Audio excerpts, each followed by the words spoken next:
Hello guys, this is your friend and we are back with a new fanfic. Which is what if Sasuke gave his Sharingan to Naruto before he died part 1. And if you enjoy this fanfic then please press the like button and subscribe to my channel for more fanfic like this.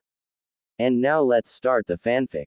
Gifts of friendship. You bastard! Screamed Naruto as he knelt over Sasuke's limp body.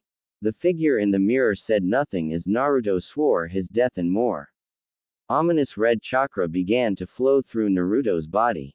The boy Haku felt the sudden increase of chakra and flung 3 of his needles at the young boy. The 3 needle found birth deep in Naruto's right eye. Naruto screamed out in pain, clutching at his eye. Fighting through his pain, Naruto wrenched the needles free. Blood flowed from his eye and down his face. Haku was a bit taken aback. The boy could still move. He was about to attack again when he felt a great surge of chakra. He gasped and halted his attack. Zabuza was in trouble. He fled the fight, allowing his crystal ice mirror's jutsu to collapse. Completely disregarding his fleeing, Naruto rushed to Sasuke's side. Sasuke, he said. Sasuke. The young Uchiha's eyes slowly opened, his newly discovered Sharingan shining bright. Naruto, he said, I'm going to die, aren't I? Naruto shook his head violently. No, you can't die, he said, pulling Sasuke's head into his arms and lap. You have to restore the Uchiha clan, you have to kill that guy, I'll help, we can do it together, just don't die. It's too late, Naruto, stammered Sasuke, I can't feel my body, I can hardly breathe, he hit my lung. It's full of blood. Naruto, I'm so sorry. I was so cruel. I was threatened by your quick growth, but some good came of that. We made each other better. We were good for one another. But now I must leave you. I'm sorry I can't help you anymore. We could have been great friends. Sasuke's Sharingan eyes came into focus, focusing on Naruto's closed right eye. He hit your eye. Naruto nodded. I don't think I'm going to be able to use it ever again, Sasuke, he said. A small smile played on Sasuke's lips. Maybe I can help you one last time, he said. Here. He placed 2 fingers over his right Sharingan, the completed eye. Then with his left hand he made a C over Naruto's right eye, opening the wounded eye and touching the white his eye with his thumb and index finger. Naruto, don't give up on your dream, become Hokage. Take my Sharingan, let my eye show you the path you must take. Naruto, we'll always be together. We'll always be friends. Transfer jutsu. Naruto heard himself scream as pain lanced through his eye again. It felt like he had the needle in it again, only this time they'd been heated cherry red. The pain was unbearable, and as soon as it began to lessen, Naruto collapsed next to his dead friend. Oh oh oh oh oh oh. The chakra pulsed in his hand, lightning blade. Named as such when he used it to cut a bolt of lightning in half.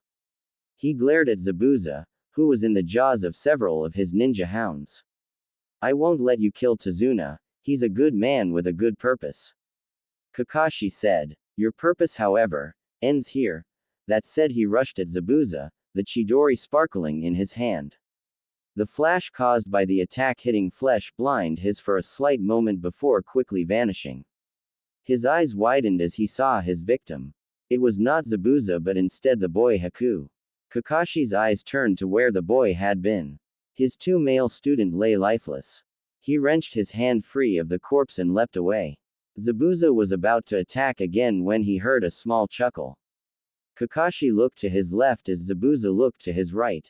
There stood Gato, surrounded by 50 men. Well, this isn't going as planned, said Gato. The idea was for you 2 to kill each other off. But you're both alive. Zabuza, sorry, but I can't have you on the payroll anymore, you're too expensive. Zabuza let out a small chuckle. Well, Kakashi, he said, our battle seems to be over. Now that I'm no longer in Gato's employment, we have no quarrel. Guess you're right, said Kakashi. However, the hounds of your have rendered my arms completely useless. He said, and I have to make Gato pay for betraying me. Mind if I borrow your kunai? He asked as he torn his mask off with his teeth. Sure, said Kakashi and tossed one of his kunai to the demon of the mist. Zabuza caught the knife in his mouth and took of racing after Gato, his limp arms trailing behind him. Gato let out a small gasp before turning and fleeing into the ranks of his men. Zabuza followed him, cutting his way through them until he reached the other end. There he drove the kunai into Gato's chest, yanked it out and slashed him across the throat. Gato's body flew off the bridge and into the sea. As soon as Gato's body hit the water, a countless number of blades sunk into Zabuza's back. Zabuza turned and stumbled out of the mob, where he fell next to Haku. And died, staring the boy he loved like a son, in the eyes. Kakashi turned to the mob and watched as they came to terms with what had just happened. He knew that as soon as they realized they just lost their meal tickle, they would resort to more drastic measures, like raiding the village. They turned grumbling amongst themselves and started to advance on Kakashi. Just as they came close, an arrow sunk into the bridge. Kakashi turned and saw that the entire village had come to defend their home, and leading the pack was Arani. Kakashi smiled under his mask. Naruto, you've done it. He turned and faced the mobsters with the villager at his back. Seeing that they were outnumbered, the thugs quickly turned and left. Letting out a sigh, Kakashi pulled his headband over his left eye. It was over. He didn't know how right he was. Sasuke. Naruto. Came Sakura's distraught voice echo in his ears. Kakashi turned and ran to his students.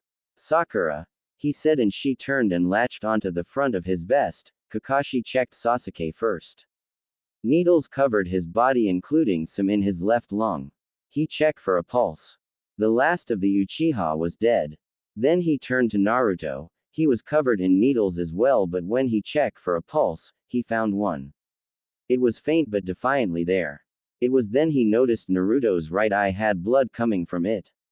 Fearing the worst, Kakashi slowing opened the boy's right eyelid. What he found caused his breath to catch in his throat. There, in the right eye of Naruto Uzumaki, was a level 2 Sharingan. Oh. So that's that. I choose the right eye for 2 reasons. 1. Kakashi's Sharingan is in the left and I didn't want to copy it. 2. Because in the fight with Haku in the show and manga, that is the eye that is level 2, the left is only level 1. Broken. Naruto sat with his knees drawn up to his chest as he stared at a small stone headstone. He'd been here every day since the day he got back from the Land of Waves a month and a half ago. It was Sasuke's headstone. Here lies Sasuke Uchiha, last of the Uchiha, a friend forever. He'd read the inscription thousands of times. With his left eye, his right had been wrapped in bandages since the moment he'd woke up. Sasuke had given him the Sharingan, but he had yet to see it. Kakashi insisted he kept it wrapped in a secret. As far as the village knew, Naruto had been severely wounded in the battle against the rogue ninja Zabuza while defending Sasuke after he went down. The only people who knew the real truth were Sakura and Kakashi, not even the third knew. This of course brought more grief to Naruto, as many villagers saw the death of the last of the Uchiha his fault. He hadn't expected this. He had been getting treated better since making Genin. But now he was back to square one. Of course Iruka-sensei and Kakashi-sensei supported him as much they could, and Ayame and the old man at Ichiraku's helped a bit. Even old man Hokage visited him from time to time and even came to the headstone once and hugged him as he cried over his inability to protect a comrade. However, his biggest supporter, surprisingly enough, was Sakura. Yes, she had been upset and cried for a couple days. But she was nothing compared to Naruto. Naruto had been with Sasuke almost every day. They were in the Land of Waves training together, and even though neither of them had really wanted it, the root for a strong friendship had been planted. However, just as it seemed like that tree had began to grow, that root was ripped out. Sakura visited Naruto every day. She'd spend hours searching the village until she found him. Sometimes he would be in his apartment, which she now had a key for despite his protest. Sometimes he'd been on top of the Hokage monument on the fourth's head, but most commonly he was here, at Sasuke's grave. Before Sasuke's death, Sakura had never ever seen Naruto cry. After his death, Naruto cried 2 or 3 times a week. After a while Naruto stood and walked back toward the village. His hands tucked in the pockets of his black pants. After the funeral, Naruto had gotten rid of everything that reminded him of Sasuke. That included his orange jumpsuit, which Sasuke used to tease him about from time to time. Now he wore a simple pair of black pants, black thong-style sandals and a deep blood-red t-shirt. He wasn't wearing his headband, he hadn't wore it since he got back. He hadn't been a mission. He rubbed the bandage covering the right side of his face thinking back to when he'd woken up. Flashback. Naruto hurt all over as he slowly opened his eyes, well one eye really, his other eye was covered in a thick bandages. He slowly sat up and reached for the bandages, intent on taking them off. Don't, came a familiar baritone voice. He turned to see Kakashi sitting in a chair next to him reading his book. Your eye hasn't completely taken root and want for the next 2 weeks. Leave the bandages on. Naruto let out a sad sigh and dropped his hands in his lap. A sad look on his face. Sasuke is dead, said Kakashi. I know, said Naruto flatly, tears sprung up in his left eye. I couldn't save him Kakashi-sensei, why couldn't I? I tried and tried, but everything I do I screw up. The graduation exam, your test that we only passed because of Sasuke, those stupid D ranks where I kept letting my pride get in the way and now, I've let Sasuke die. He sucked his knees to his chest, put his arms on his knees and cried. He couldn't remember how long it was for but, he knew it was a while. The whole time Kakashi stayed by him, knowing exactly what he was going through. Pride was the bane of many ninja, Kakashi included. Because of his foolishness and pride, Obito had died an unnecessary death. Now Naruto blamed himself for Sasuke's death. Naruto, said Kakashi. Naruto looked up at him, his eye red and puffy. Sasuke's death wasn't your fault. I know you, I've trained you for 6 months, I know you did anything and everything you could to save him.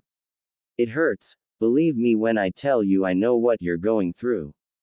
But crying about it won't bring him back. It's okay to feel sad about losing him, but crying won't help. Kakashi said all this looking at the far wall. Finally he turned to Naruto. However, on the reverse side of things, don't bear this burden alone either. Sakura and you are going through the same thing. Talk to her, talk to me, talk to all your friends back at the village. Don't just endure the weight of a lost comrade alone, it'll weigh you down and you'll let it take over your entire life. Naruto, Sasuke has given a great gift, don't let it go waste by blaming yourself. It'll tear you up. We'll help each other, Kakashi finished with a small one-eye smile. Naruto's face fell back to look at his hands in his lap. The door opened, causing Naruto to look up and see the last person in the world he'd wanted to face, Sakura Haruno. He'd expected her to start yelling and screaming and insulting him and making him feel terrible. However, as soon as she saw the broken and defeated look in his eyes, she crumbled. Oh Naruto, she whispered as she came to his bedside and knelt down on the floor and wrapped her arms around his neck. You did your best, I know you did. I'm so sorry Sakura, Naruto choked out, I'm so sorry. He cried into her shoulder as she gently stroked his back and whispered that it was going to be okay. Tears sprinkled at the edge of her eyes, but she forced them back. She'd cried over Sasuke's body for 3 hours, now she needed to be strong for Naruto. The 3 days Naruto had been out had given her a lot of time to think. She hadn't been in love with Sasuke, she'd been in love with the idea of loving Sasuke. But when you boiled it all down, it was just a childhood crush. Sasuke was her friend first and now he was gone. But she'd watched at a distance as Sasuke and Naruto got closer and closer each day, despite how much they'd resisted. The teamwork they'd shown in their efforts to free Kakashi from Zabuza's water prison jutsu was a beacon of that friendship. And now, just as they both were finding their first true friend, Sasuke had been killed and it broke Naruto. Sakura refused to be weak right now, there would be time for that later. Right now Naruto needed what little strength she had to offer. Naruto struggled to get his sobs under control with staggered ragged gasps. Shish, shish, shish, Sakura soothed, trying to help him calm down. It's all right, Naruto. She rocked him side to side as if he were a 3-year-old. Naruto finally got himself under control and went slack in Sakura's arms. She pulled back a little to look straight into his eyes. There was pain there, but also gratitude. She had been there for him, not yelled at him, when he needed her most. Thank you, Sakura, he rasped. She gave him a soft smile and hugged him one more time before standing up and leaving the room. Kakashi, who'd watched Sakura grieve over Sasuke's body for 3 days, let a small smile grace his features. They had come together when they needed each other most. Naruto, stay in bed today, and if you're strong enough tomorrow, we'll send word for an escort back. Naruto nodded his head. Kakashi squeezed his shoulder and left the room. Naruto laid back down and let sleep take him. End flashback. When Naruto came out of his thoughts, he found himself on top on the Hokage monument. He pondered to himself just how long he'd been up here. The sun was going down now, but there was no telling how long he'd wandered aimlessly through the village until coming here. Deciding he'd stay a while and try to settle down, Naruto sat on the fort's head and drew his knees to his chest. Resting his chin on his knees, he gazed out across the village. It had changed since Sasuke's death. The villagers were downcast, disheartened. The greatest of their clan was now forever gone, and with them, the Sharingan. He and Kakashi were the only one who still had it. I thought I might find you up here, came a familiar feminine voice. Naruto turned to see Sakura walking towards him. She wasn't dressed in her usual pink dress, instead she wore a white blouse with black pants and her sandals. Her long pink hair was drawn up in a high ponytail and she wore a kind smile on her face, one Naruto had been seeing more and more of every day. Hey Sakura, he said, turning back to face the village. Sakura's smile fell a bit. He'd been like this since they got back from the land of waves. She couldn't really blame him, but she kind of missed the old Naruto, the Naruto who yelled and made outrageous promises, the Naruto who wouldn't take being outdone by anyone, the Naruto whose face would light up when she walked into view. Now he just acknowledged her presence and went back to brooding. She slowly walked to his side and sat on her heels, wrapping her arms around her knees. How long you been up here? She asked him. He shrugged. I dunno, he mumbled, not looking away from village. Sakura's smile fell a bit more. It fell to a full-blown frown when his stomach growled and he didn't do a thing about it. Anyone who knew him would have expected him to jump up a declare he was going to Ichiraku's for some ramen. Now he just stared out into space, his stomach rumbling. All right, said Sakura, standing back up. Let's get something to eat. My treat. Naruto shrugged again and let Sakura drag him to his feet. He followed her down the mountain, his hand tucked in his pockets. They slowly made their way to the ramen stand ran by old man Ichiraku and Ayame. She sat him down at his favorite stool before sitting down next to him. Well, if it isn't Naruto and Sakura, said the old man. Hey guys, said Ayame. Hey, said Sakura, one plain ramen and one miso ramen with pork. She'd been here enough with Naruto to know what he would want. Naruto had his arms crossed on the counter and his chin resting on his arms. Sakura frowned at him before turning to Ayame, who was leaning across the counter. He's still down, huh? She whispered, looking at Naruto's sulking form. Yeah, he just can't forgive himself for Sasuke's death, Sakura whispered, and to make things worse, 90% of the village blames him too. Ayame, I was there too, but they don't blame me, so was Kakashi-sensei, and they don't blame him. They blame Naruto solely because of what he is, and it's not fair. Sakura could feel tears threatening, and was only able to fight them off because the food was ready and placed in front of them. Naruto simply picked up a pair of chopsticks and started to eat. Sakura watched him emotionless slurp down his noodles.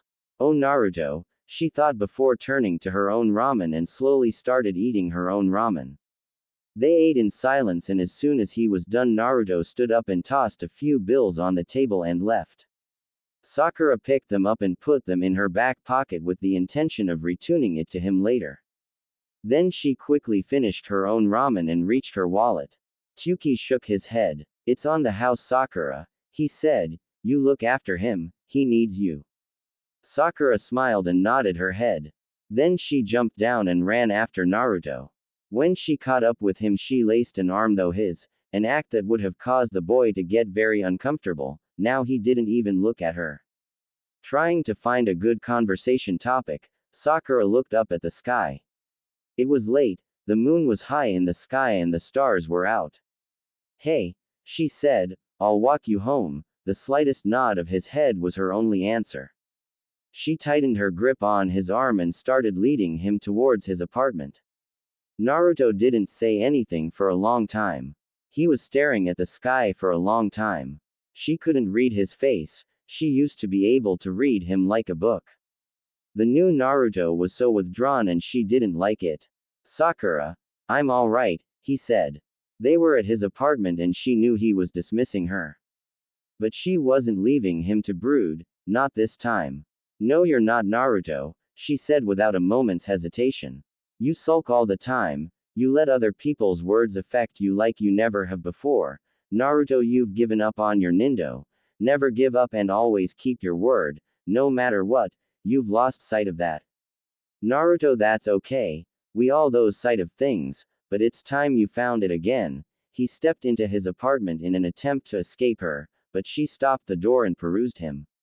She found him standing in his living room, shoulders shaking, he was crying.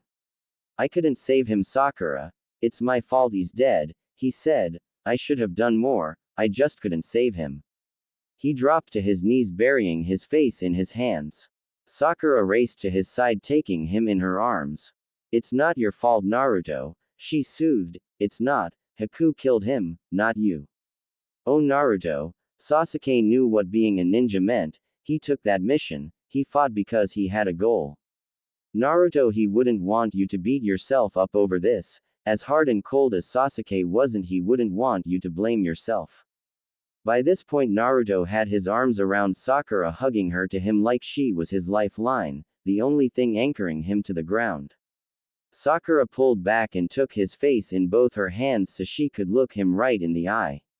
Naruto, let him go, she said, put Sasuke to rest, honor him by fulfilling your dream, become Hokage. Naruto's crying slowly reduced to sniffles, then subsided altogether. Here, let's get you to bed, she helped him up and led him to his bedroom. Once they got there, she sat him down on the bed and stood up. You get changed, I'm going to get you something to drink. She turned and left, headed for his small kitchen and went through his cupboards looking for a glass. Once she found one, she filled it with water from the tap and carefully carried it back to his room. She found Naruto laying on his bed in his boxers. Averting her eyes, Sakura pulled the covers over his body and got him to sit up and helped him drink half the glass and set the rest down on his bedside table. Get some sleep, Naruto, she said. I'll see you in the morning. Naruto sagged back down under the covers and rolled onto his side. Good night, Sakura, he said, a hint of the old Naruto in his voice. Sakura could help but smile. Good night, Naruto, she replied before leaving his room. Out in his front room, Sakura located the clock. It read nearly midnight. She lived clear across the village. By the time she got back, it would be 1 o'clock, if not later. She stared at his couch for a minute before finally giving into her body's needs and collapsing into its welcoming embrace. Sleep took her quickly. Oh. Naruto woke the next morning with a raw throat and a sore face. He'd cried a lot last night and knew that without Sakura's help things could have gone very wrong. He climbed out of bed and located his pants after pulling them on. Naruto downed the rest of the water Sakura had left of his bedside table last night and left the room. He walked into the front room to find Sakura asleep on his couch. He smiled a small smile as he remembered her words from the night before. She'd saved him in ways she would never realize. He turned to look at the clock to find that it was 11 in the morning, time for her to get up. Cautiously he knelt down and shook her shoulder. Sakura, it's time to get up, he said softly, trying not to startle her. After a few more shakes, her beautiful green eyes fluttered open. She stared at him for a minute before flushing and averting her gaze. Confused, Naruto looked down and saw that he was from the waist up. He mumbled an apology before rushing back to his bedroom and pulling on his shirt. He walked back into his front room rubbing the back of his head. Sakura was still on the couch but now sitting up smiling fondly at him. "Hey, thanks for last night," he said. She shook her head. "There's no need to thank me, Naruto," she replied. "You needed help and I was more than happy to give it." He nodded in thanks and turned towards the kitchen. "You hungry?" he asked. "Yes, I am," she said, laughing. "Well, let's see if we can't find you something for you to eat," he said as he opened his small fridge. After some rummaging around, he produced a tray of bacon. "Care for some pancakes and bacon?" he asked. Sakura giggled. "You can cook?" she asked. He shrugged. "Kinda," he replied, pulling out the rest of the things he would need. "I just assumed all you knew how to cook was instant ramen," she said, getting up off the couch and wrapping the heavy blanket she'd used the night before around her to shield her from the crisp winter morning chill. A ghost of a smile formed on Naruto's face before he shook his head. "No," he replied, "I dabble at regular cooking too. I'm still not very good though." He began to mix the batter as he turned on the stove to cook the bacon. Sakura moved up beside him and took the bowl of batter away from him. "Here, let me help," she said, and began mixing as Naruto placed 4 strips of the bacon in the pan. They worked in comfortable silence for a while before Sakura finally broke it with an unexpected question.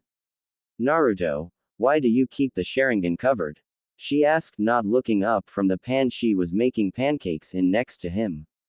He took out the last strip of bacon and set it on the plate before turning off the burner and leaning against the counter with his arms crossed. "To protect myself," was his answer. "What do you mean?" she asked, looking at him this time. "What would people say if they saw I had Sasuke's Sharingan? What would they do?" She didn't need him to elaborate to know exactly what he meant. If people knew Naruto had the Sharingan, they would assume he'd taken it from Sasuke, not received it as a gift. They would call for punishment. It was better this way. Leaving the topic alone for now, Sakura finished the pancakes and took the platter to the table. Naruto joined her with the bacon and they ate in companionable silence. After finishing their meal, Naruto cleared the table and set them in the sink. "I should probably get you home," he said. Sakura stopped dead. Home? She hadn't even considered how her parents would be reacting to waking up and finding out she never came back. And even worse, she'd stayed with Naruto, whom her father was less than fond of. She paled. "Yeah, good idea," she said, quickly going to put on her sandals. Naruto followed, stepping into his own sandals. They left his house and started navigate through the busy street of the Leaf Village. It was a busy time of year. The winter festival was coming. Street vendors were showing up more and more every day to get ready for the start that weekend. Without really thinking about it, Sakura wrapped her arms around Naruto's right arm to keep from getting separated. Naruto eyed her for a minute before let the ghost smile return to his face. Sakura gave him a small smile in return but couldn't find it in her heart to smile a full smile. It was disheartening to see that Naruto could no longer smile. He used to be so full of life, now he was broken, but Sakura could see that he was healing. The ways he'd acted this morning showed that he was more his old self, and it pleased Sakura. She knew he'd never be the exact same ever again. That was asking too much, but maybe with help he could be more outgoing again. They got to Sakura's house after about an hour of dodging through traffic. Sakura braced herself as she opened the door. This was going to be bad. Her fears were instantly confirmed when she saw her father standing in the doorway, arms crossed over his chest, anger in his eyes. "There you are," he seethed. "Hi, Daddy," she squeaked. "What in the world do you are doing staying out all night?" he asked. It was then that he realized for the first time just who she was with. "You," he yelled, advancing on Naruto. Acting instinctively, Naruto pulled Sakura behind him. In doing so, he lost his opportunity to defend himself. The blow caught him square on the jaw. He stumbled backwards down the steps of Sakura's house, nearly knocking Sakura over in the process. He regained his balance and stood in front of Sakura looking at her father. Though their eyes met, there was no challenge in Naruto's eye. No defiance. Nothing. Just an empty pool of cold ice. It was unsettling, really. He could have dealt with defiance, or rage, or sorrow, but this empty look that he was getting from the boy made his blood run cold. He'd seen it before, in men who had nothing left to live for.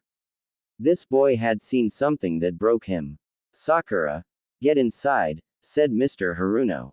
Sakura's face light up with panic. She couldn't just abandon Naruto, but she could disobey her father either. So with a squeeze on his bicep, Sakura stepped around Naruto and up the stairs to her father. Goodbye, Sakura, came Naruto's even voice, void of all emotion. Sakura's face fell. She'd worked for almost 2 days to get Naruto to open up, only to have her father ruin that in less than a minute. Goodbye, Naruto, she replied and stepped in the house.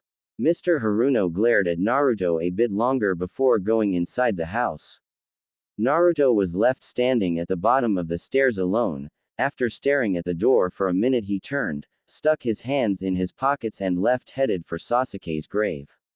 Oh oh oh oh oh. Sakura rounded on her father the moment he closed the door. Why'd you do that? She demanded, furious with him. He had you out all night, Sakura, yelled her father. You may be a ninja, but you are still my daughter, and I will not have you out all night with trash like him. He pointed towards the door. Trash, trash, screamed Sakura. Naruto is a lot of things, daddy, but he is not trash. He is the most caring, self-sacrificing, dependable person I know. He needed me last night and I was more than happy to be there. I know you saw the look in his eyes. He's dead inside. He watched his best friend killed in cold blood right in front of him. I spent all night and this morning trying to get him to open up, and just when I started making a little bit of progress, you ruined it.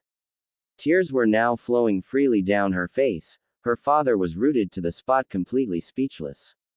Once he didn't respond, Sakura turned and fled up the stairs and into her room, where she collapsed on her bed and cried. Downstairs, Takashi Haruno stared after his daughter, feeling like the scum of the earth. Movement caught his attention and he turned to see his wife Aki giving him a look of complete disappointment. How much did you hear? He asked. I heard the whole thing, Takashi, she said. You've completely destroyed our daughter. That boy is all she has right now, and I could tell just from the small glimpse of him I caught out the window, he isn't doing well. The disappointment dripped off her words. He needs her. Takashi looked at the floor, hating himself. Oh oh oh oh oh oh. Hey Sasuke, Naruto said as he sat down. I can't stay long, I just wanted to say hey. Back again, Naruto, came a male's voice. Naruto turned to see Kakashi standing behind him. Oh hey Kakashi-sensei, said Naruto, turning back to Sasuke. Naruto, stand up, Kakashi's voice told him he better do it. So Naruto dragged himself to his feet, ready to get yelled at again. His jaw still ached where Sakura's father had hit him. What is it, Kakashi-sensei? He asked, not really caring. Kakashi's answer caught him off guard. Naruto, it's time I taught you to use Sharingan.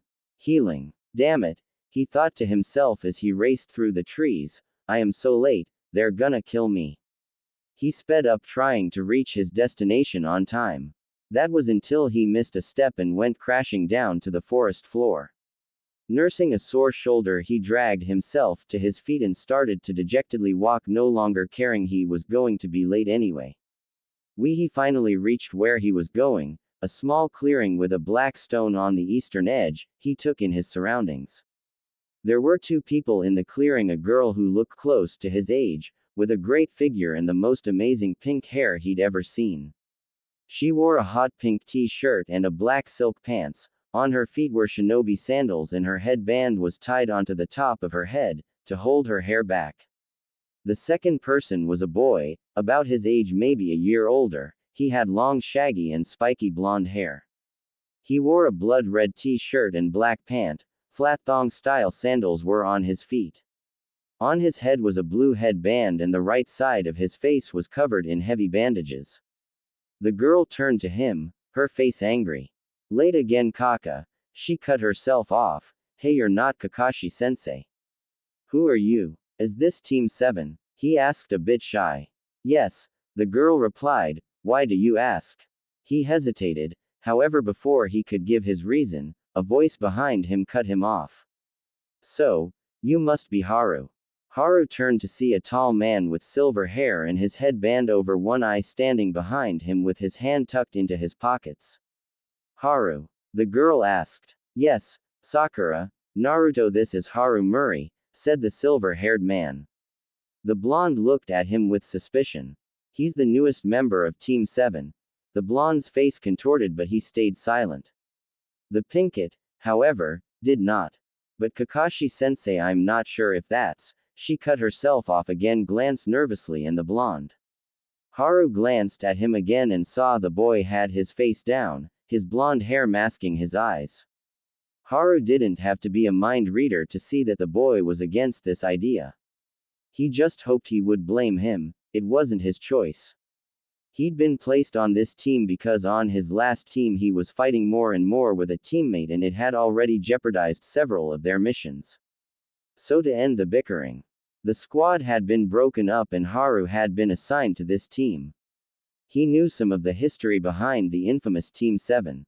Sasuke Uchiha had once been a member of this team, but he died in the Land of Waves on a mission that had escalated far beyond the abilities of any genin.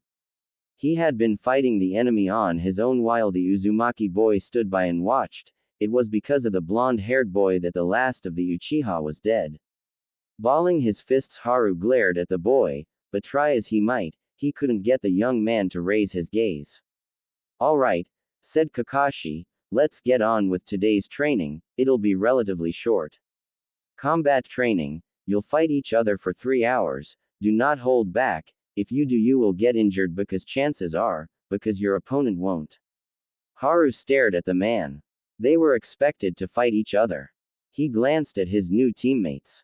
Neither of them seemed fazed in the least.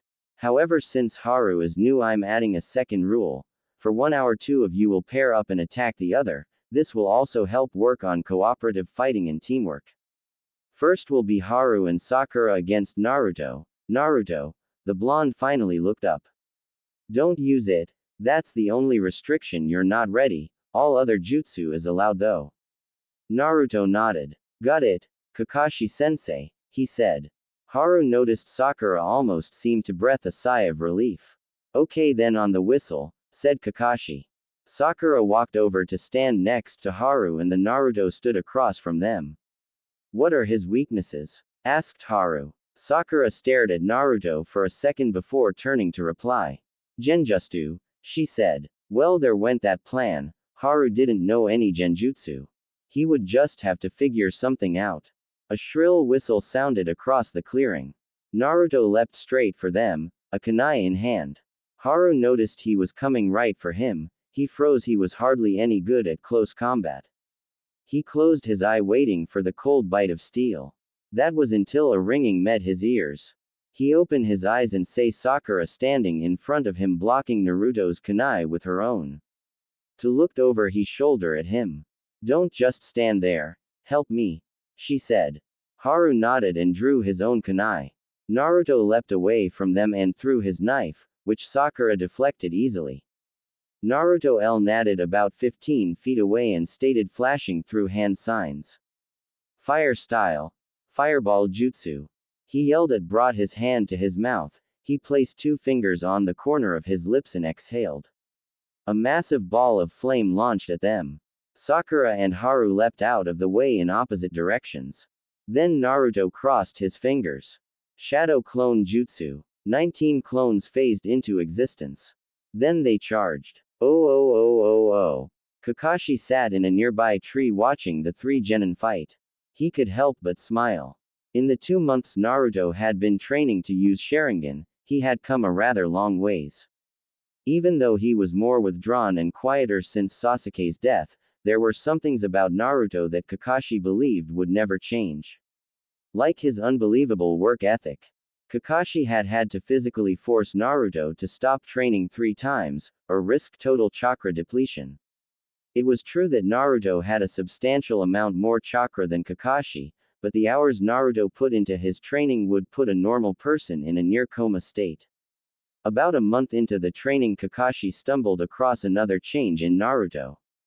When Sasuke had given Naruto Sharingan, he'd also inadvertently transferred his own prowess with fire jutsu to Naruto.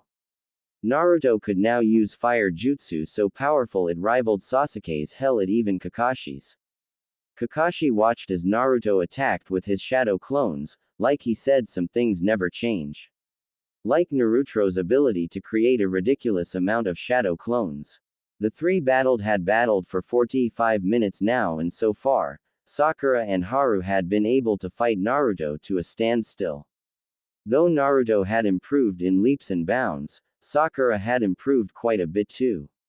She said that her total inability to do anything against Zabuza and Haku had opened her eyes, and she had committed herself to training, even joining Naruto and Kakashi at times when they were training with Sharingan. The buzzer went off. "Alright, switch," yelled Kakashi. "Naruto and Haru versus Sakura." The transition was flawless. Naruto and Sakura just leapt into the air and switched places. They resumed battling. Sakura struggled a bit more than Naruto did. But that was to be expected. Naruto was the strongest genin on their team. Haru, on the other hand, well. Flashback. "You wanted to see me, Lord Hokage?" asked Kakashi, stepping through the door to the Hokage's office. "Ah yes, Kakashi," said the Hokage, "I have news for you." "What is it?" asked Kakashi, curious. "I've found a replacement for Sasuke on your team," he replied. Kakashi had been afraid of this. "Lord Hokage, I don't," started Kakashi, but the village leader cut him off. "You don't think Naruto is ready?" he said. "Kakashi, we need Team 7 up to full strength again. We need you to start taking missions again. Here, this is a dossier on your new student." Kakashi took the papers from the Hokage and began to flip through them. "You can see why I put him on your team." "Yes, this boy," said Kakashi, "is terrible. Only 5 successfully completed missions, all D rank, he has almost no fighting skill, his scores were worse than Naruto's." "Exactly," said the Hokage, "he's quite behind, and since you have 2 of the most advanced genin of their generation, I was hoping they could rub off on him." Kakashi saw his reasoning but still wasn't sure it was a good idea. "Lord Hokage, Naruto won't like this. He doesn't want to replace Sasuke," said Kakashi. "I'm afraid he would just push Haru away." But the Hokage was having none of it. "Kakashi, I've made my decision," he said. Kakashi bowed. "Yes, Lord Hokage," he replied and turned. "We'll have a training exercise tomorrow. Please have him meet us at training field 7. The Hokage nodded. End flashback. Kakashi had been right. Naruto wasn't working with Haru at all. He was fighting Sakura on his own. Haru was being left behind. Oh. Naruto threw 3 more kunai at Sakura as he flipped over a branch and launched himself at Sakura. Haru stood on the ground watching, not believing what he was seeing. Naruto was good, really good. Naruto dropped to the ground in a crouch, his left knee bent, his right leg straightened out to the side. He looked over his shoulder. "You plan on helping any time soon?" he asked Haru. Haru hesitated. Naruto scoffed and raced at Sakura. "Why'd I even ask?" He leapt at Sakura, aiming a kick at her head. She ducked it. He landed behind her. She turned and swung at his head. Naruto leapt backwards, landing on his shoulders, and kipped right back to his feet. He threw a roundhouse at her head, which she spun under, drawing a kunai. Naruto drew his own kunai and parried the incoming attack. They stood locked like that for a couple seconds before a buzzer sounded. "Alright, last switch," said Kakashi from his tree. "Sakura and Naruto versus Haru." Naruto heard Haru gasp. Sakura and Naruto stood side by side before looking at each other and nodding. Naruto threw 3 shuriken. Haru gasped again and leapt to his left. Naruto and Sakura sprinted at him, Naruto leading. Naruto dropped to one knee and delivered a hard straight right to Haru's stomach. Haru doubled over and stumbled backwards several feet. Sakura jumped onto Naruto's shoulder and leapt into the air. She caught Haru in the side of the face with a hard kick. Haru flew another several feet to his right and landed hard on his back. Naruto jumped into the air, spun a couple times and fell straight at Haru, his right leg bent. Haru rolled to his right and avoided the deadly knee which landed only a couple inches from his face. He leapt to his feet. Sakura ran at Naruto, who was still in his crouch. Placing a hand on each of his shoulders, she cartwheeled over him and caught Haru with each of her feet. Naruto jumped to his feet and rolled across Sakura's back. He brought a right punch down on the top of Haru's head, snapping the young boy's head down, then delivered a left uppercut directly into his face. Haru hit his back hard, his breath rushing from his lungs. He laid on his back looking up at Naruto and Sakura who were standing over him. Neither breathing really hard. "That's enough," came Kakashi's voice. "We're done for the day, meet at the bridge tomorrow, we have a mission." Naruto didn't say anything as he turned and started to leave. Sakura gave Haru a glance before turning and leaving as well. It didn't go unnoticed by either Kakashi or Haru that neither offered to help him up. Kakashi sighed. Naruto left the training field with his hands in his pockets. He didn't even seem to notice Sakura walking with to him, both her arms wrapped around his upper right arm. He just stared at the ground, putting one foot in front of the other. Sakura frowned. Since that day 2 months ago, Naruto had fallen even deeper into himself. The only time he seemed to open up was when he was training. Whether it was with her or Kakashi, it seemed to help, but the second it ended, he would shut them out again. She knew where he was going without him even telling her. "Hey Naruto," she said, "once you get done visiting him, come find me. I'll be in the town market, okay?" He nodded and continued on his way. Sakura gave him a squeeze on the arm and left him. Naruto kept walking, letting his feet guide him. His mind traveled to the boy they'd trained with. What right did he have to replace Sasuke? He was terrible. Sasuke was 100 times better. He and Sakura hadn't even been going all that hard, but almost everything they threw at him found its mark. Did Kakashi really think they could go on a mission with him? He reminded him of himself, his old pathetic self who hadn't been able to protect Sasuke. It made him so angry. He looked around and realized he was standing at Sasuke's headstone. "Hey man," he said, squatting down and brushing off the few leaves that covered it. "Sorry I'm late, I had to train with Kakashi-sensei and Sakura." "You always talk to yourself?" asked a voice behind him. He turned. "What are you doing here?" Naruto asked the visitor. It was none other than Shikamaru Nara. Shikamaru shrugged. "Came to pay my respects," responded Shikamaru. "My team's be gone for a while and I thought I'd come say hey." He walked up and stood next to Naruto, who had stood up by this point. "How long you been here?" Naruto shrugged. "Not long," he said, "but I can't stay long either. I have to meet Sakura." Shikamaru nodded. "Well, it was great seeing you again, Naruto," Shikamaru said. Naruto nodded and turned to leave. He tucked his hands in his pockets and hunched his shoulders. After walking for a good 10 minutes, he's the village market. Was a wide area in the middle of town full of stall vendors and street shops. Naruto scanned the area for Sakura's distinct pink hair. He found her standing at one of the stalls, next to a girl with blonde hair. "Ino." Naruto turned to walk away, but Sakura must have turned around because she called out to him. "Naruto, there you are," she called. He turned to see her racing towards him. Ino held back her mouth a firm line. Naruto knew what was going on. In the past 4 months he'd been back, Ino had tried extremely hard not to listen to the rumors that said Naruto had let Sasuke die. She tried so hard not to blame him. She slowly walked over to Sakura and Naruto. "Hey Sakura, I'll see you later, okay?" she said, and without looking at him she added, "Nice seeing you, Naruto." And like that she was gone. Sakura let out a small sigh as she wrapped her arms around Naruto's. She did it quite often now, neither really knew why, but it was comfortable. Sakura figured she did it to protect Naruto, give him something else to focus on than the harsh words and cruel whispers that always surrounded him every time he went out. They walked through the market for a while, Sakura stopping occasionally to look at something at a stall or admire a item at a street shop. Naruto never said anything, he just walked with her, stood by her and watched over her.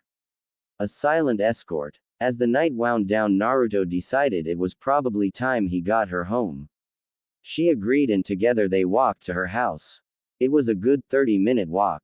As they walked, Sakura couldn't help but look up at Naruto's calm stoic face.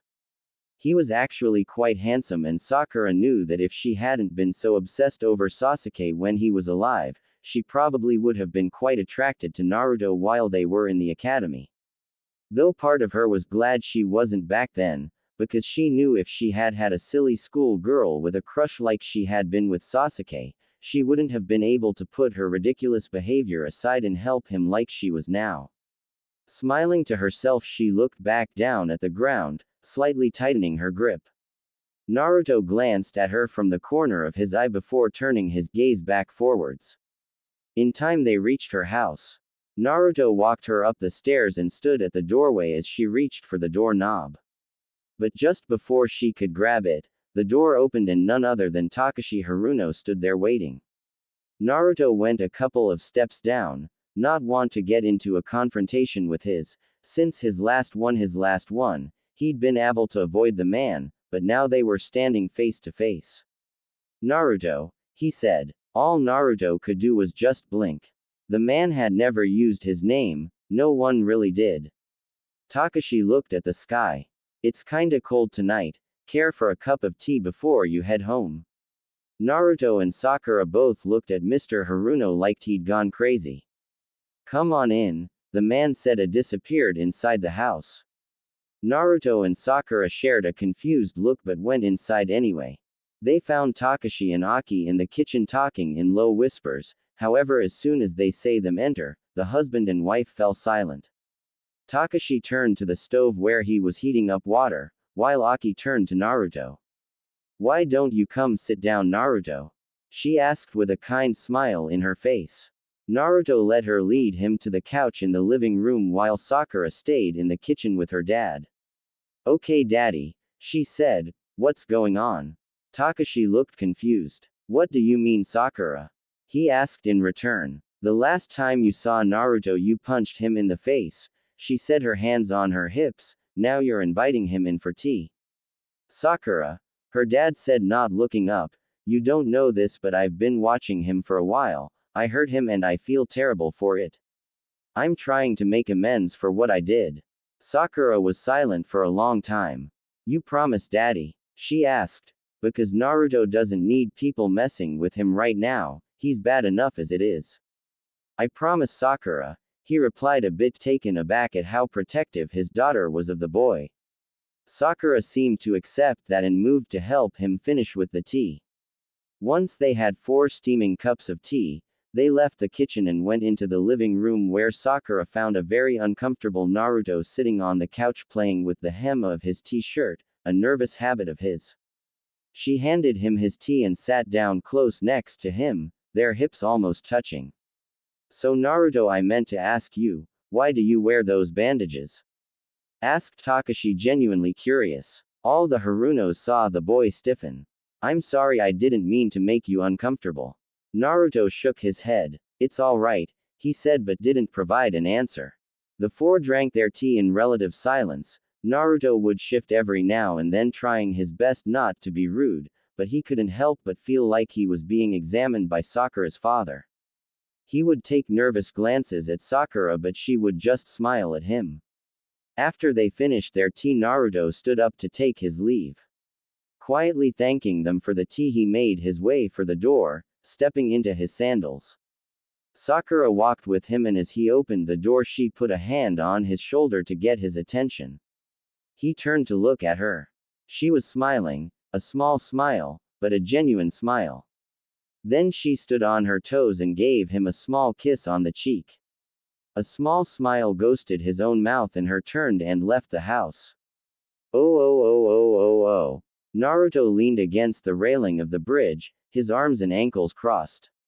Sakura was next to him sitting on the railing looking at the water. Their newest member Haru was across from them cross-legged on the bridge. Is Kakashi-sensei always this late? He asked. Yeah, pretty much, said Sakura not looking from the water. Naruto nodded in agreement not looking at him. Haru let out a sigh looking back down at his lap. He'd been trying all morning to connect with his team. The beating he took the day before showed just how far behind he really was. They had worked completely together, all without saying a single word to one another. He sighed again. Naruto was watching Haru from under his bangs. He watched as he took out a kunai and a whetstone and started to sharpen it. He snatched his hand back and stuck his thumb in his mouth. He'd cut himself. The boy was terrible. When he had first arrived today, Naruto had had every intention of telling him he wasn't wanted and to go away. But something had held him back. He had been the same way once. Flashback. But there are three of us, that's what you said, yelled Naruto from where he was tied to a post. We're all on this squad and we're all in it together, said Sasuke, his look of defiance ever present.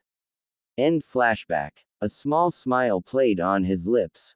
Dead for half a year, thought Naruto, and still showing me up. Naruto had been tied to a post and his team had been told not to feed him. Yet Sasuke knew they would need to work as a team, and if Naruto was hungry it would hurt the team. The same was true here. Haru was weakened behind, that hurt the team. He had to do something. He straightened and walked over to the boy and knelt down in front of him. Haru looked at him curiously. Naruto picked up his abandoned kunai and whetstone. Here, he said, when you're sharpening a kunai, hold the whetstone like this. He showed him the proper grip, that way you don't have to worry about cutting yourself. Haru stared at him. Don't look at me, try it. Haru took the kunai and whetstone from Naruto and gripped it that he had showed him and started to sharpen the blade. He smiled as he continued. Sakura couldn't help but smile as she watched over her shoulder. Naruto was opening up. It was so nice to see him open up to someone besides her. Last night she'd laid on her bed for hours thinking about the small kiss she had given him. It had taken a lot of courage on her part, but that small gesture of the caring she had for him had seemed to help him a little bit. This morning when they had met at the bridge, he had given her a small smile. She was brought out of her musing by Kakashi walking on the bridge. Hey, he said. Sakura let out a sigh. You're late again, Kakashi-sensei, she said. Sorry about the. A black cat crossed my path so I had to take the long way, he said. Sakura shook her head.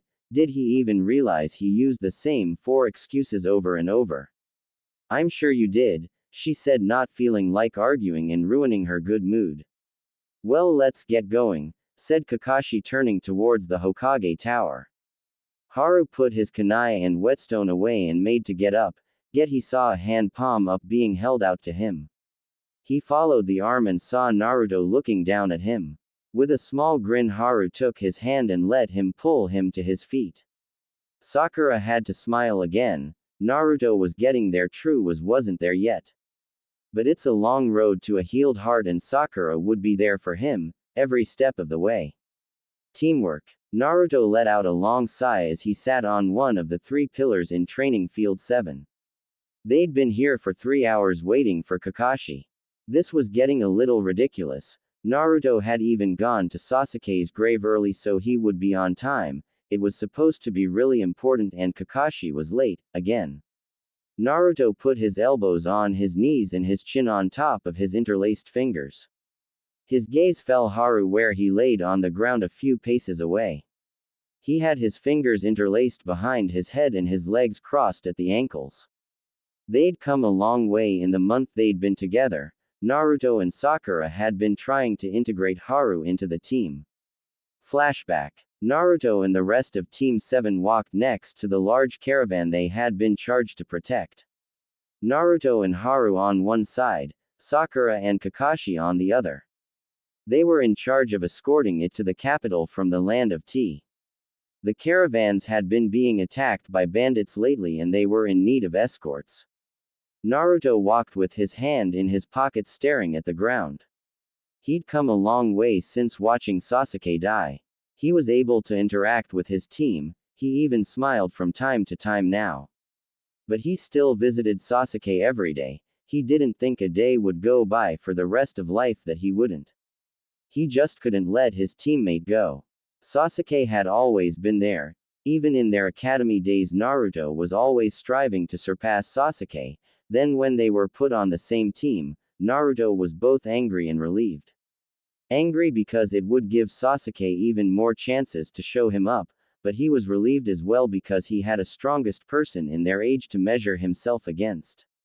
Now he had no one. He'd been using Kakashi, but it was hard to see your own growth when going up against a Junin as a genin. The gap was just too large. Naruto was brought out of his brooding when he caught a glimmer to his left. In an instant a kunai was in his hand. He deflected the knives that were thrown at him.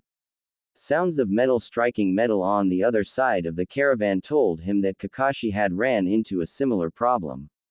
Naruto watched as 3 bandits stepped out of the shadows of the trees, katana in hand. Naruto glanced at Haru and saw he also had a kunai in his hand was trembling. "Haru," he said, causing the boy to look at him, "we can do this together, just stay with me and watch each other's back, got it?" Haru gave him a quick nod and looked back at the enemy.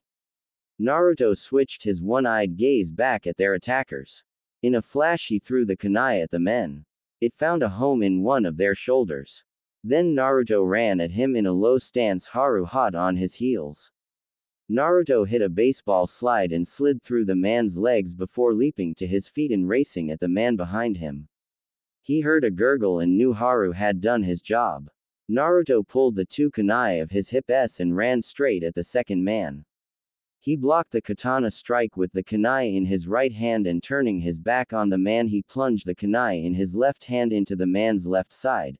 The man's eyes bulged as Naruto turned to face him, yanking the kunai out and dragging the kunai that hand blocked the katana across both the man's jugular veins. He fell to the ground, bubbles of blood bursting from the slash in his throat as he struggled for breath. It would end soon. If he didn't bleed out from the wound across his neck, he would die drowning on his own blood as it slowly filled his punctured lung. Naruto turned to look at the last man and saw Haru had already engaged him. He was holding his own, but Haru's strength was not close combat.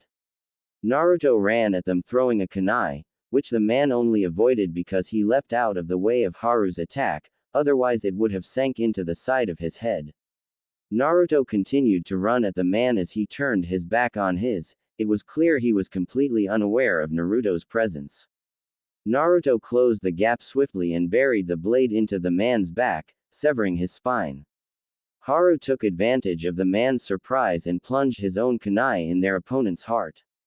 Naruto pushed the man to the ground, pulling his blade free. He turned to Haru and gave him a small nod of approval and turned back to the caravan, only stopping to wipe his blade clean on one of the enemy's shirts. End flashback. That had been one of their first missions together, and their team's teamwork had been getting better and better with every mission. After their last mission yesterday, which had been a simple delivery run to a neighboring village that had taken a grand total of 6 hours, Kakashi told them to meet at Training Field 7. And now he was late. Naruto let out another sigh, causing Sakura to look up at him from where she was sitting right below him, reading a scroll on Genjutsu that she had gotten from Kurenai. "What's wrong, Naruto?" she asked, a curious look on her face. "You've been sighing an awful lot." "It's Kakashi-sensei," said Naruto. "I just wish he could be on time for once." Sakura nodded her head in agreement. "Why do you think he's late all the time anyway?" asked Haru from his spot in the middle of the field. "Who knows," said Naruto. "He's done it since we've known him, and he's not showing any signs of stopping. Guess we'll just have to deal with it." As if on cue, Kakashi casually walked into the field waving in greeting. "You're late," they all chorused, not loudly, Naruto merely mumbling. Kakashi let out a small laugh, nervously rubbing the back of his head. After regaining his composure, Kakashi addressed them as a team.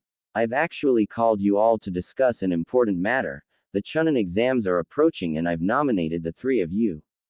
Three genin stared at him for a minute. Wait, what kind of exam? Asked Haru, knowing if he had to fight, he would be hard-pressed to win. I'm not allowed to disclose the details, said Kakashi. Then he took out 3 sheets of paper and handed them to his students. These are the applications, file them out and meet at the academy tomorrow if you wish to participate. With that he left the 3 young ninja. Naruto stared at the paper for a minute before jumping to the ground. He was entering, it would be a good opportunity for him to test his skills. He walked out of the clearing heading for the main square of the village, his teammate flanking him. As they walked, they stumbled across a male-female pair of ninja they didn't recognize. The male was in a black jumpsuit wearing a ridiculous cat-eared hood, makeup, and had something wrapped in bandages on his back. The female wore a simple dress with a large battle fan strapped to her back. The male had a child by the collar holding the boy off the ground. Naruto recognized the boy, Konohamaru. The look on the mystery ninja's face did spell good news for Konohamaru. Naruto decided it would be best to intervene. Put him down, he said, not drawing his hands out of his pockets. What? Said the ninja. You got a problem too, punk. I do, said Naruto. I have a problem with you harassing the people of my village. He glanced at the boy's forehead. Sand ninja. You are clearly here to take part in the up-and-coming Chunin exams. It would be a shame if I had to have you expelled from the village for disturbing the peace. Kankuro, said dark voice from somewhere to Naruto's right, put him down, you're embarrassing yourself and our village. A young man stood in the underside of a tree branch, his arms crossed and a large gourd on his back. The boy in black seemed to get scared suddenly and dropped Konohamaru. Sure, Gaara, he stuttered. The boy Gaara turned to Naruto. I apologize for his behavior, he said in a monotone voice. Naruto shook his head. It's all right, no harm was done. Having said that, Naruto, Sakura, Haru and Konohamaru all left the sand ninja to themselves. As they walked, Naruto thought about the boy named Gaara. There was something about him, something strangely familiar. Deciding that he was reading too much into it, Naruto decided to just banish the thought. He had an exam to focus on and he couldn't afford distractions right now. Oh. Naruto stood outside the academy, his hands in his pockets. He had arrived 30 minutes early to ensure he wouldn't miss his chance. After waiting about 10 minutes, the rest of his team showed up. They handed the applications to the 2 Chunin sitting at a booth outside. Head upstairs, 3rd floor, room 305, one of them said. Naruto nodded, and then, with his team flanking him on either side, he entered the academy. He walked up the stairs into the 3rd floor where he found and entered room 305. The room was packed, and in the front stood the rest of the rookie 9. Naruto walked over and stood next to them, his hands still deep in his pockets. Hey Naruto, said Choji as he approached. Naruto inclined his head in greeting and stared out amongst the rest of the ninja. There were genin from all over the land, grass, sand, rain. There were even 3 ninja with music notes on their headbands. Naruto locked eyes with one of them, a man who had most of his face covered in bandages. They stared at each other for a minute. Sakura glanced nervously at Naruto and then looked at Haru, who was watching Naruto. Then surprisingly, the man with the music note on his forehead broke the eye contact. A ghost of a smile crossed Naruto's face as he glanced at the rest of the rookies. Some of them were looking at him with stunned looks. Naruto gave them questioning looks before turning to look at the examiner that just entered the room. All right, you scum, said Ibiki. Everyone take a number from the box the examiner is passing around, then take your assigned seating. Naruto drew number 19D. He walked up to row 19 and sat in the 4th seat. To his left was a grass ninja and to his right was Hinata. They passed out the tests. You have 1 hour, said the examiner. No cheating. If you are caught 3 times, your entire team will fail. Begin. Naruto flipped over his paper and saw a 9-question test. The 10th question will be given with 10 minutes left. Naruto stared at it for a minute. Great. All the skills I've picked up and I still suck at taking tests, he thought. He sat in his chair trying to think of a way to figure this out. There was no way he could answer any of the questions, they were just way over his head. He was gonna have to cheat, but how? Flashback. Kakashi and Zabuza stood on the water, eyeing each other. Both men stared, flashing through hand signs, Kakashi copying Zabuza flawlessly. They both used the water-style jutsu, throwing Naruto around. Then Zabuza stared, making random movements. Kakashi moved flawlessly with him, mimicking every movement the demon of the mist made. End flashback. 10 months ago Naruto would have slapped himself in the forehead. Now he was more reserved. He started subtlety scanning the room for potential candidates. Through a sheer stroke of luck, the man right in front of him was writing like a man possessed. Pretending to scratch the right side of his face, Naruto slightly pulled down the bandage over his right eye. He had been training for the last 6 months with Kakashi in using Sharingan. It was time to put that training to at least some use. For the first time since the death of Sasuke, the right eye of Naruto Uzumaki opened. Sakura scanned the test, and glanced at Naruto, who was staring blankly at his test. This was bad, though his battle prowess and jutsu skills had increased by leaps and bounds since Sasuke's death. But his intellectual and deductive reasoning skills hadn't improved at all. She wasn't going to have a problem and Haru should be okay. Though he wasn't a very good fighter, Haru was actually quite smart. Sakura watched Naruto be still for a long time before finally moving. He scratched the bandaged side of his face, then stared writing. Her fears laid to rest for the time being, Sakura turned to her own test. I hit a gold mine with this guy, thought Naruto as he copied the answer for the 5th question. In a matter of 20 minutes Naruto had the entire test filled out and finished. They had 5 minutes until the 10th question was released. Naruto pulled the bandage back over the Sharingan to conserve his chakra and sat back in his seat with his arms crossed. People around him were starting to finish. As he glanced around, he realized that there was a significant fewer number of people. He'd been so focused on copying the man's movements he hadn't noticed people being removed. All right, listen up, said the proctor. It's time for the 10th question. Naruto looked up at the proctor, trying to read him. He hadn't been able to for the entire exam. It was starting to wear on his nerves. But before we reveal the 10th question, there are a few rules. Rule number 1, each of you will have the choice whether or not to take the final question. There was a collective gasp from the students. However, should you choose not to take it, you will get a 0 on the test and automatically fail, and in extension, your entire team will. Rule 2, if you do decide to take the final question and do not answer correctly, you will be barred from taking the Chunin exams ever again. Gasp wasn't the correct word this time. It was more like a scream of terror. Naruto watched as student after student raised their hands, backing out. Naruto glanced at Haru, who was shaking, nervous as hell. Naruto closed his eye. Go ahead, Haru, he thought.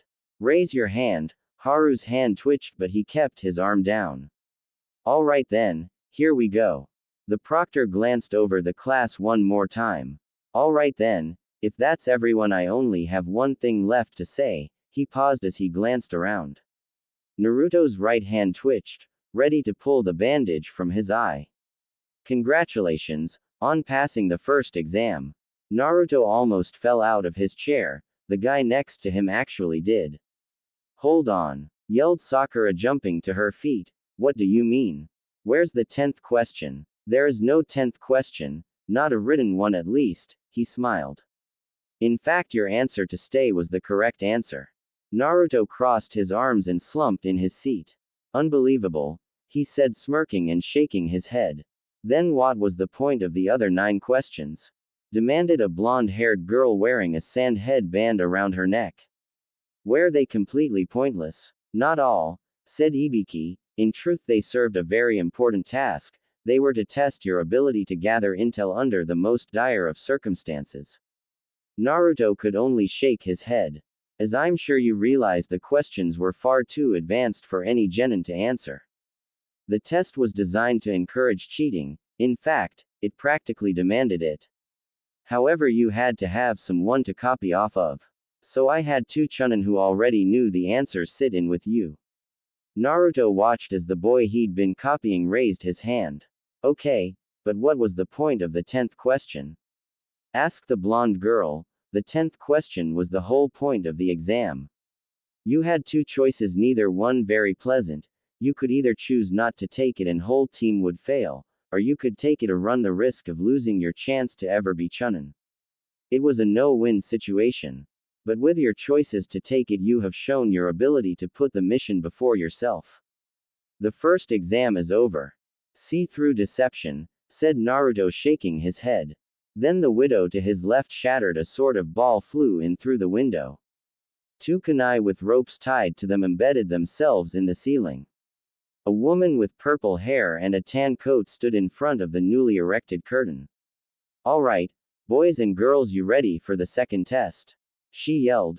Good. Then follow me. No one moved. Oh, okay, stuttered Naruto with a raised eyebrow. You're early, came Ibiki's voice from behind the curtain. Again, she faltered. Then Ibiki stepped around the curtain and the two shared word in whispers that Naruto didn't catch. All right, meet me tomorrow at the 44th Battle Training Zone at 8 o'clock tomorrow morning, the woman said, dismissed. Naruto stood up from his seat and exited the room, his hands tucked in his pockets. He walked down to the ground floor and exited the building, headed for home. His teammates soon joined him. Hey Naruto, said Haru walking up on his right, how many questions did you answer? I could only get 5. Naruto smiled. I got them all, said Naruto. Sakura gave him a weird look before a look of understanding crossed her face. Gave her a faint smile before looking forward again and continuing on his journey home. I'll see you guys tomorrow, said Haru and leapt off. Would you like me to walk you home? Asked Naruto looking back at Sakura. Sakura shook her head. Actually, I'd visit with you for a while, she said. My parents are out of the village on business and won't be returning for a week. Naruto nodded his head and turned toward his house. They reached his house in short time and soon found themselves sitting on his couch. Though he'd intended to stay up and talk with Sakura for a while, Naruto found himself growing very drowsy very quickly. In a matter of minute, his head was cradled in Sakura's lap and he was fast asleep. The next morning Naruto woke on his couch, a petite form curled against him. He lifted himself up a bit and looked around, his clock read 6 o'clock. They had an hour and a half to get the 44th battle training ground. He gently shook Sakura awake and watched as her beautiful green eyes fluttered open. Sakura, we gotta get up, he said. She stretched her whole body against him. He felt his face heat up slightly. After she got off the couch, Naruto sat up and put his face in his hands, rubbing it vigorously, trying to wake up. Then he stood up and followed her out of the house. They ran to the training ground and made it with a half hour to spare. Haru was already there waiting for them. About time you two decide to show up, he said, giving them a smirk. Yeah, sorry about that, said Sakura, rubbing the back of her head. Kinda overslept. Haru gave them a knowing look before turning to face the forest. So this is where we're taking the next exam, he said, looking up at the looming trees. Should be pretty interesting. Naruto followed his gaze into the trees. They looked ominous and he couldn't help but agree, it did look like it was going to be interesting. Movement to his right caught his attention and he turned to see Shikamaru and his team approaching them, followed by the other 3 rookies. Soon the rookie 9 were standing together in a small mob and at their head stood Naruto. They were outcasts here, having only been genin for a short time. Even most of the leaf genin looked on them with partial disgust. The only ones who weren't were 3 in the far back. 2 boys and a girl. Team Guy, led by the child prodigy Neji Hyuga. Naruto turned to face his own team and the rest of the 9, forming a small circle. So looks like we're all still in it, said Kiba, glancing around. Yup, said Choji, smiling. What do you suppose the next task will be? Asked Hinata's shy voice. None of the others got a chance to answer because at that very moment the second exam proctor showed up. Alright, you maggots, she yelled. It's time for the second exam to begin. Each team will receive either a heaven scroll or an earth scroll. The objective is to enter the training ground, and make your way to the tower located in the middle. However, before you can enter the tower, you must first obtain both scrolls.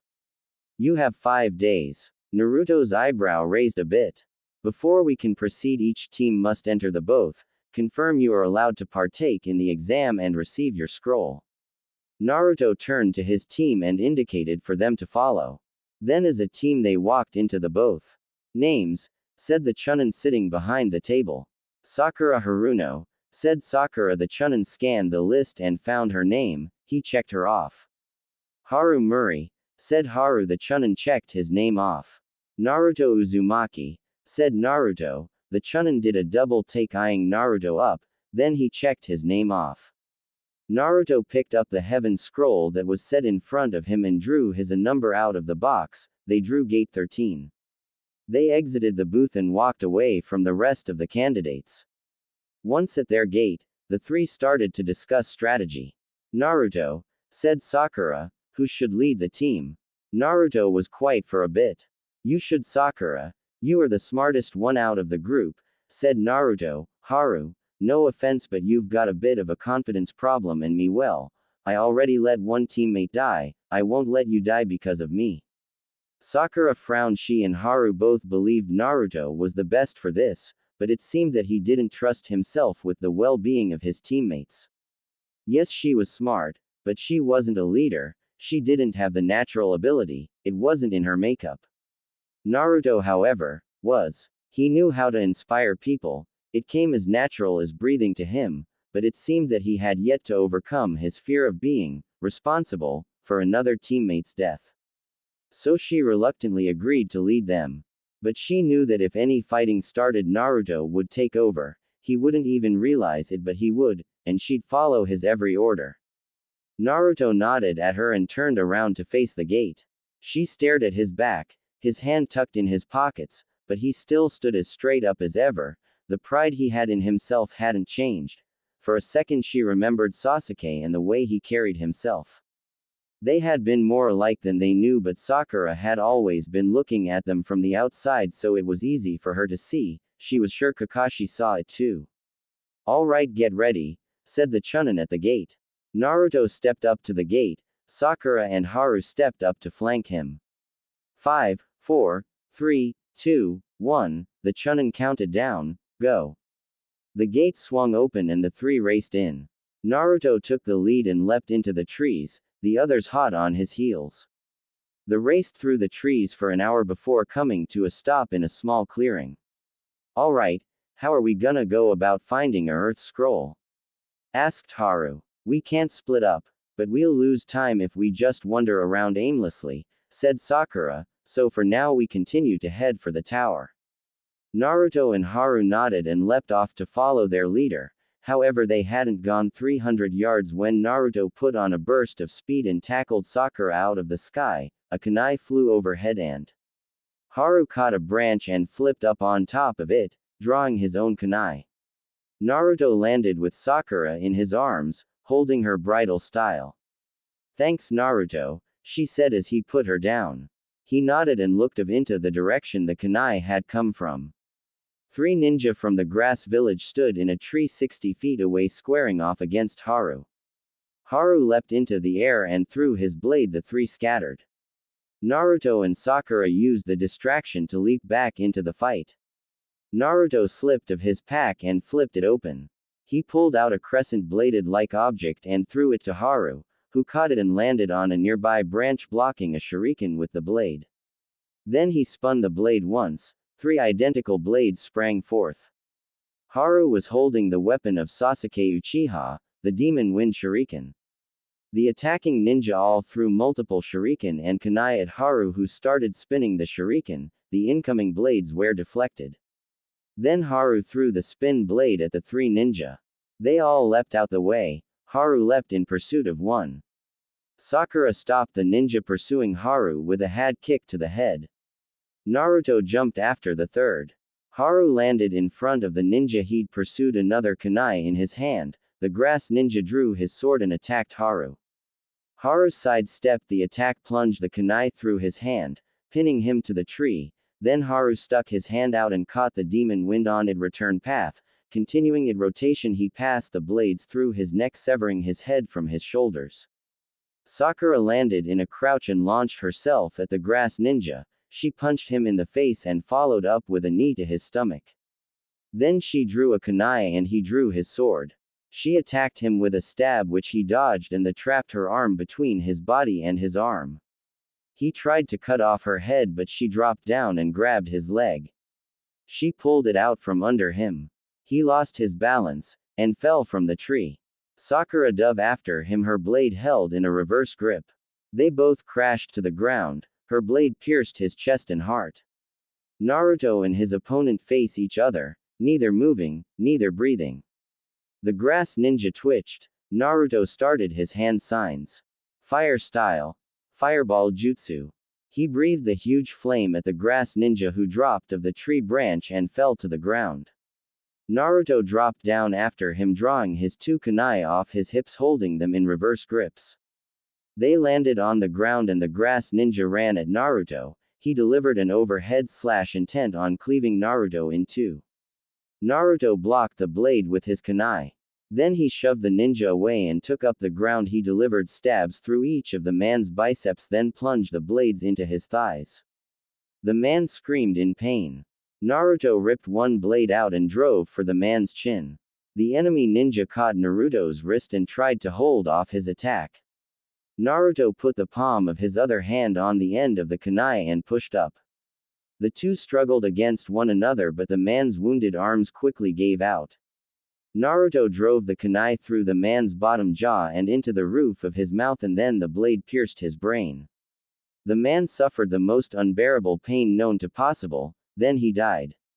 Naruto wrenched the blade free and kicked the corpse over. He turned to look at his other teammates. They were both fine. Haru had the demon wind in his hand and was in the process of wiping it clean. The other two enemies were dead. Haru collapsed the demon wind and tried to hand it back to Naruto. Naruto shook his head. "Keep it," he said. "You seem to have a natural talent for it. I can't think of a better person to carry Sasuke's shuriken." Haru and Sakura shared a look of amazement. Naruto was parting with something of Sasuke's. Not many people knew it, but Naruto had the headband he'd gotten from Iruka in a drawer at home. Since his death, Naruto had been wearing Sasuke's headband, as a tribute to his dead friend. Now he was giving Haru the demon wind, the weapon Sasuke had used to fight the rogue ninja, Zabuza. "Come on," he said, "let's search them for the scroll." They searched the bodies for a couple minutes before Haru found it on the man he'd killed. "It's a heaven scroll," he said. He tossed it into the bushes. Naruto and Sakura converged on him. "It's getting late," said Sakura. "Let's find somewhere to campo for the night." The other two nodded and they began to search. After looking for half an hour, they found a deep cave that had a natural bend in it, which meant they could make a fire. Hardened a bit, they head inside and started to erect a camp. Sakura set up the tent, while Haru and Naruto collected firewood. In no time at all they had a small fire going, and were eating some rations that Haru had had. Naruto volunteered for the first watch, and while the others slept he sat at the mouth of the cave. His thoughts, as they always did, drifted to the time he'd spent with Sasuke. The tree climbing, their fight with Zabuza, the demon brothers, everything. It had been annoying to see Sasuke outclass him at every turn, but at the same time it had inspired him to try even harder. The bond of friendship and brotherhood that had been forming between them was like something he'd never felt before. But then his thoughts drifted to Haru. They were growing closer. He'd meant what he'd said about the demon wind. He'd wanted Haru to keep it. Haru would never replace Sasuke. Haru knew this. Naruto knew it. Sakura knew it. But Haru had earned his own spot on Team 7. They were now a 4-man squad. The spirit of Sasuke is the guardian angel, always looking over them and guiding, showing Naruto the path to the title of Hokage, just like he'd said. It was that line of thinking that caused Naruto to remember his other startling discovery. Flashback. Come on Naruto, said Kakashi, just relax and watch my hands. Naruto took in a deep breath and opened his right eye watching Kakashi. Fire style. Fireball jutsu. Kakashi let the huge ball of fire fly into the air. Now follow me this time, he said. Naruto cleared his mind and let his instincts take over just like Kakashi had instructed. Fire style. Fireball jutsu. They said as one. Naruto's was as big as Kakashi's, causing the Junin to gasp. Amazing, he said. What? Asked Naruto. It would seem that not only did Sasuke give you Sharingan, but the Uchiha's unparalleled control of fire jutsu as well. The Nine Tails seems to have adapted your body to use Sasuke's DNA. Naruto let out a gasp. What does that mean? He asked, suddenly slightly afraid. Don't worry, you're still you, said Kakashi, you just have a little bit of Uchiha blood in you know. End flashback. Since then Naruto had been improving on his fire jutsu, and he was getting quite good at it. He was working on a few others that he had yet to perfect.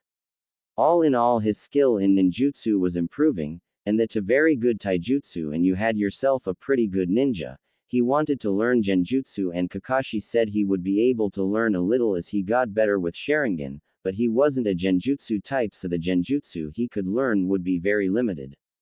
A few hours later Haru relieved Naruto so he could get some sleep as well. Naruto walked deeper into the cave and entered the tent to find Sakura sleeping comfortably in her bedroll. Naruto slipped into his, which was to her right, and laid on his back with his hands crossed under his head. Sakura rolled over and curled up against him, resting her head on his chest. Naruto, focusing on her presence, slowly drifted off. When he awoke again, Sakura's warm body was gone. He sat up and looked around the tent. Sakura was gone, but Haru was there, sleeping with his back to Naruto. Naruto brushed the top of his bedroll off his legs and left the tent. Once outside he stretched and made his way to the tent entrance. Sakura was sitting there on watch. She turned to look at him as he approached.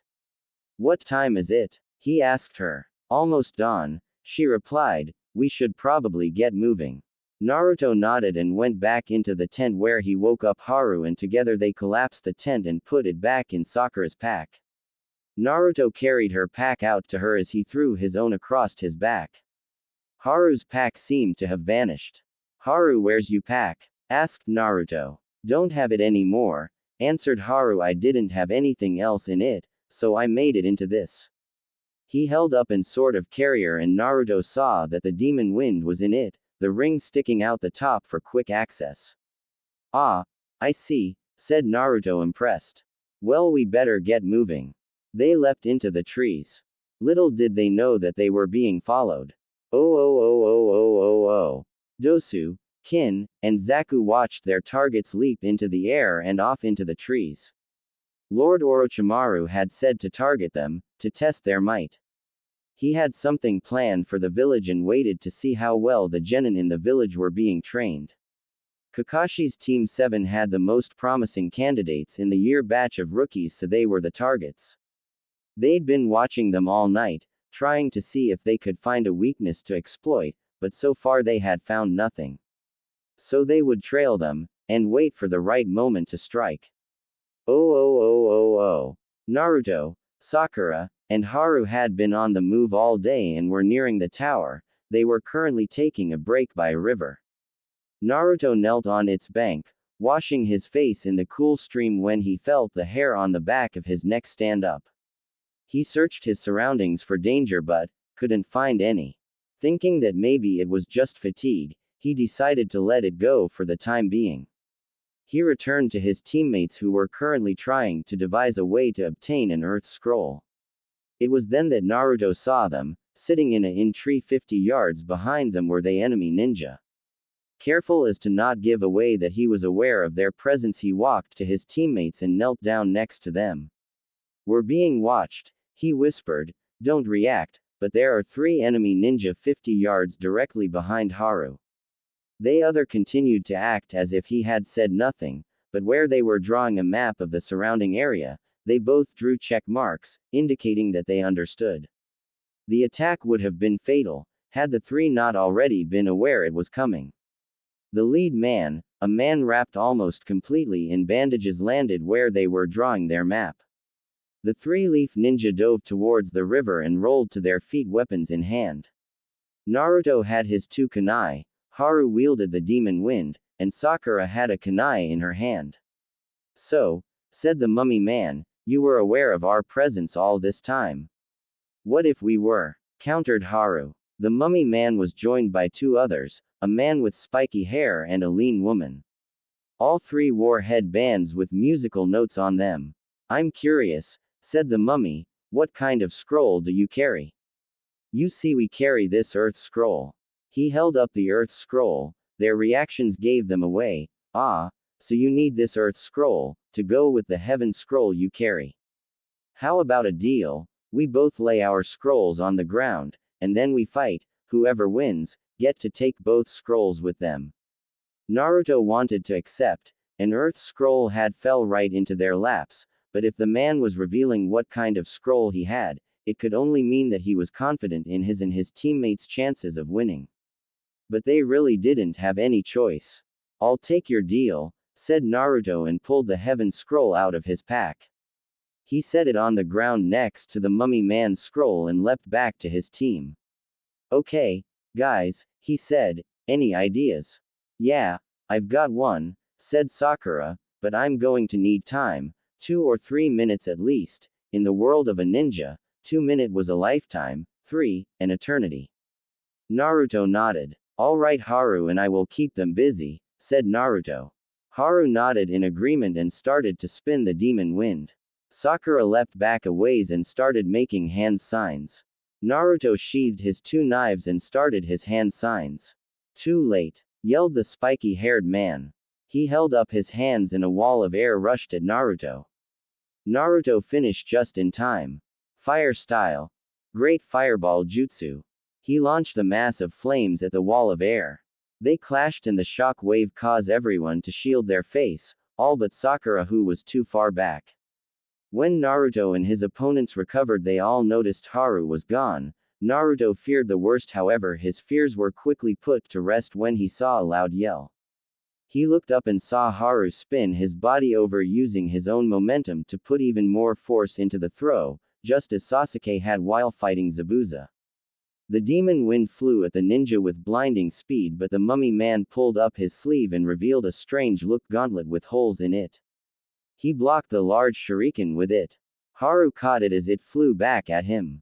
He hit the ground and collapsed it, blocking the strike the mummy had aimed at him. They stood still, eyeing each other down when Haru gasped and fell to one knee, blood running out of his left ear. Naruto was on the moving, drawing his two kunai. He kicked the mummy man in the face, sending him flying backward, and then deflected 2 throwing needles that the girl had thrown. Haru was on his feet and running the spiky-haired guy, only to have a wall of air hit him in the face.